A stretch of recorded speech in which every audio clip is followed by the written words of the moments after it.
am a pastor, an artist, an author, a scholar, and a conversation. Welcome to Chatfest with Kenneth.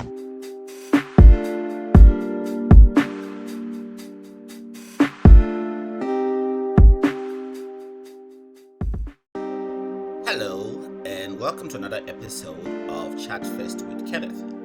And for this episode, it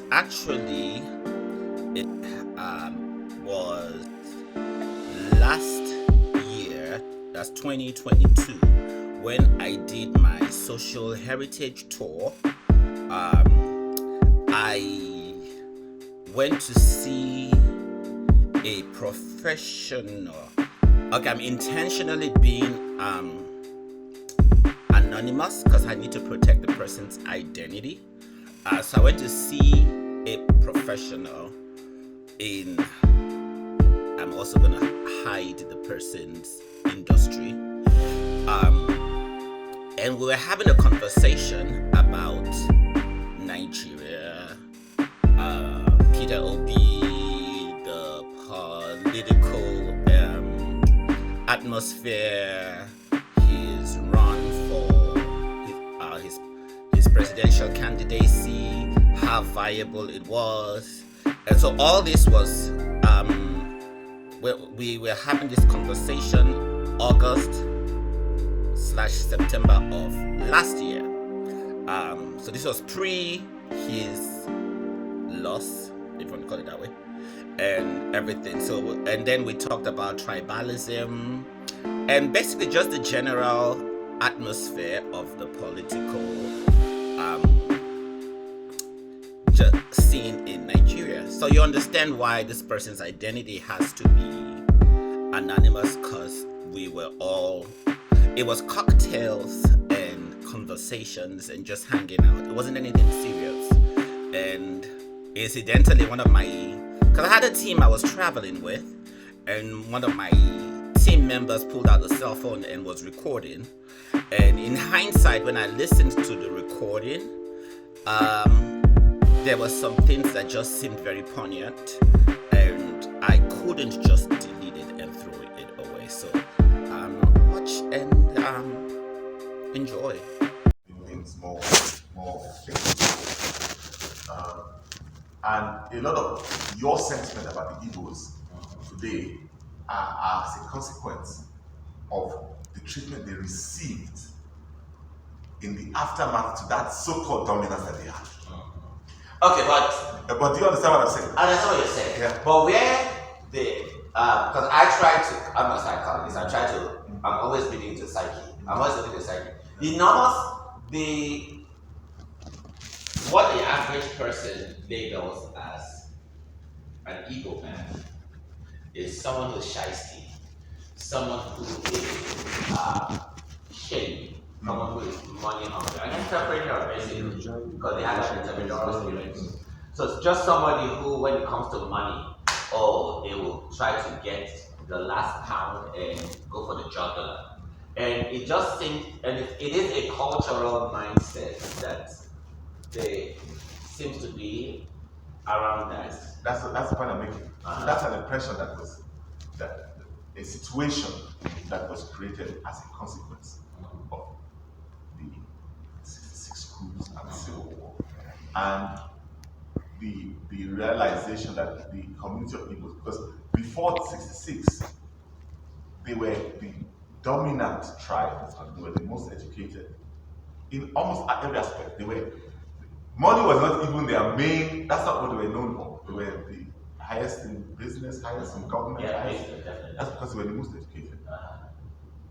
Now you had sort of like a revolution that kind of put an end to that, where they had to start fresh, meaning that every Igbo person was given 20 pounds to basically start their life again.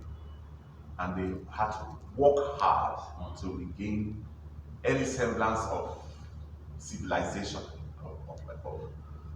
So to achieve that, they had to imbibe a certain culture. And that's what's created the impression that everybody has to say, people, all they want is money, all they want is this. Now, with this particular guy, Peter Obi, I am hoping that some of those tribal, deep, not their I mean, Peter, the deep tribal sentiments, particularly with the Yorubas and the Kono, can be overcome.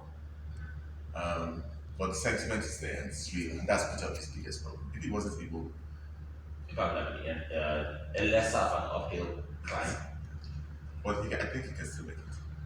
What about, okay, if you, without, okay, like in the past, the political scene has always had corruption. But So how- the election process itself. Yeah, the election process itself, the electoral process itself, how the forgery of everything. So how is he, even if we vote for him legitimately, What's the likelihood? what's the likelihood that the powers that be and the trickeries and the operations behind the scene will not overturn it, and what checks and balances will prevent that from happening? You raise a good point, and my belief is that the way the system is going to deal with the Peter Obi is that they are going to disenfranchise the populace. They will stop people from voting. Okay. To the best, there are various ways that they do it. They will be disrupting. On the electoral process, there have been reforms over the last 3-4 years to try and clean it up. The biggest of which was the electronic transmission of votes. Because what used to happen, people have always tried to protect their votes. Yeah? So they say there's a polling booth down the road. We all go and vote. Some people will wait till the end. You count the votes in their presence, you will tally the votes, the agents will sign the votes. Yeah? Everybody witnesses it. Where the problem has always been is the transmission of that result from that polling booth to the polling center. That's where all the magic takes place. So 70% of the problem, was that. There were other abuses done pretty. So one of the biggest part of the reforms was the electronic transmission of that result. So that ability to hijack it in the middle goes away. In the words of some big politician friend of mine, that takes away 70% of the chance of winning. Okay. But you still have to vote. You still have to vote. So if they stop you from voting, so what I foresee is going to happen is that there will be certain areas where violence will stop the electoral process. That's what these politicians are going to do. So, but their ability to do that is also very dependent as to on who is on top. Sure. I mean, you have had elections in certain states. If the president says very sternly to his security agents that you must allow this election to take place free as best. Don't allow anybody who tries to shoot them aside. I promise you, the elections will hold. So, but you can never predict what. From your career, from your involvement, do you see foreign overseeing helping? Well, at least to because everybody at this point in time is hopefully looking for his legacy. Yeah. And his legacy that is already so bad. If he wants to add another nail to it, then he should allow for a rubbish election to take place. You understand? Then after that, he will be looking for how to kill him. Well, they already are trying. Yeah, they already trying. But so I'm hoping that the least he can do to try and correct the bad job that he has done over the last 7 years or 8 years is to say, you know what, I'll leave a legacy that I conducted a free and fair election. Free and fair election. That's our only hope. Just like Jonathan. Yeah. Just like Jonathan. Yeah, that's our only hope. Okay. And if that happens, it's going to be Nigeria's chance of a bloodless revolution. Because if they also do not allow it to happen, this country, Because this country is at the brink. Yes. It's getting to the brink. Yes. Like the it's one going thing to I be bad noticed. for everybody. The one thing I noticed in Nigeria is maintenance is like a luxury. People think maintenance is a luxury. Like you build a house, it's all nice, and then you just think the house will just survive. No updates, no upkeep, no roads, no upkeep of roads, no nothing. Like everything is just there and it's just becoming derelict. Like what the heck is going on? And that was my that's the biggest pain that I've seen, the biggest eyesore, and the biggest ache that I'm seeing, and people just trying to make ends meet. I met somebody who is an assistant manager for a restaurant, and he gets paid 15,000 naira a month. And I just was like, I spent that like at dinner. That's as insane as it gets. But and he's an assistant manager. So I'm like, okay, this is the assistant manager. What do Then the girl waiting the table, or the young man, the cleaner, the watchman, the maid guard, whatever. What is he making? And somehow he should stay legit and not find alternative ways of income. Yeah, it's virtually impossible. Okay. And the biggest failure, I mean, why that problem? There was a time 15,000 naira a month was the equivalent to maybe $200, $300. Yeah. There was a time, not too long, not too long ago. Yeah? There was a time. What Nigeria's biggest problem has been is that 15,000 naira has become nothing. Nothing. In real currency terms. Absolutely nothing. And that's where the biggest failure of particularly this government has been in trying to protect that value. Right? Not understanding what aspects of the economy it takes to protect that value. That's where they fail the most. If they had protected the exchange rates, and it was not. When you say protected, what do you mean? You know what the way what Nigeria has managed its exchange rate in the last 15, it's semi-controlled. Yeah. Okay. So apart from even apart from the dual exchange rate, you have a fixed government exchange rate, and then you have the black market rate. So what the CBN normally does is that it controls that the black market by infusing. You have what they call market makers. So okay. So you infuse if price the rate is rising, you push into the market. You see a lot of demand and the demand and supply. So you maintain that balance, right? So that's how they manage it over time. But for you to do that, it means that you have to have a huge reserve of cash. Now, what's our source of cash? What's our foreign exchange? Listen to it.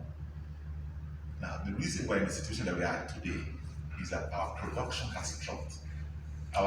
There was a point in time that we were going between 2 million and 2.5 million barrels. We could have gone to 2.5 million barrels, but we're controlled by our OPEC quota, right?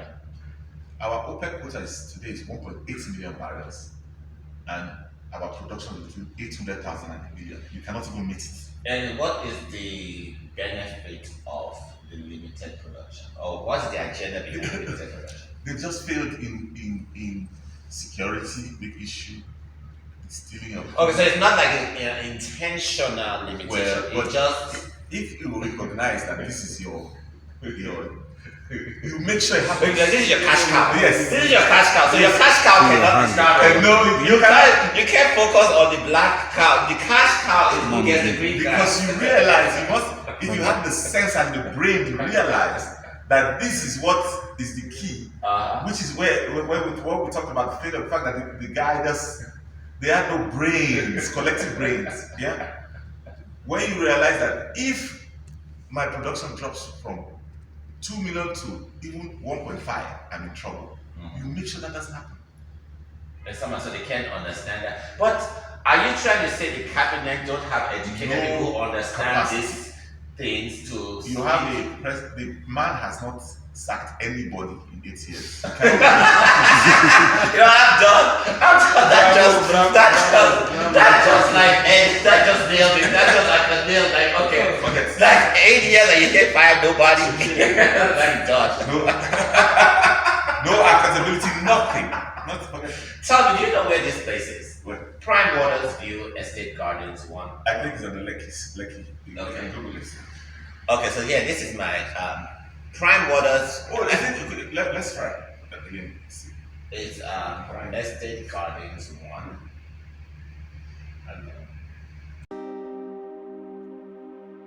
So that was the conversation.